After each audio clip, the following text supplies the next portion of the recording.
If you open up, you take on that position of power, a position of authority, you're signaling your body to elevate testosterone, lower cortisol. So you actually have to live and have a certain code of ethics to have a high level of testosterone. There's a mindset to having a high level of testosterone. Don't be a bitch. You say you're gonna do something, you freaking do it. You go into the gym, you push hard. But guys are so weak, and again, it's an interplay. If your testosterone levels are naturally higher, it's gonna be easier to act in accordance of this. But if your testosterone levels are a bit lower, you gotta force yourself to actually be a man of action, to be a freaking leader. In fact, every time you're scared to do something, you shy away. Oh, there's a cute girl, but I don't want to.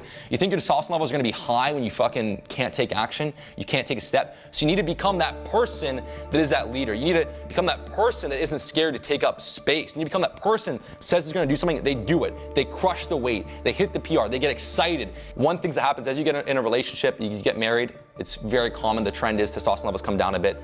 As you get more and more children, if you're around crying babies, testosterone levels come down a little bit. So it's good to throw in some element of being around strong, focused, ambitious men. And that just being around cultivating the right atmosphere and being hyper competitive and pushing hard is a very important landscape to be in that position to produce higher testosterone levels. I think I just saw something recently, I didn't get too in depth with it, but even in prison, the testosterone levels, and it's obviously guys that tend to commit crimes are going to be more risk takers, and so their testosterone levels are going to be higher. But even in prisons, the testosterone levels are very, very high.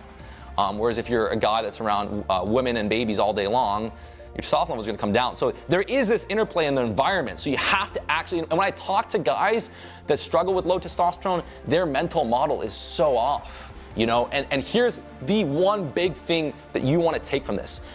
The mind and body are so much more connected than we think. The thoughts that we tell ourselves reaffirm who we are, and it affects us on a epigenetic level, it affects us on a physiological level. So what you want to do is, if you're like, man, I struggle with testosterone, my sex drive is low, knock that shit off.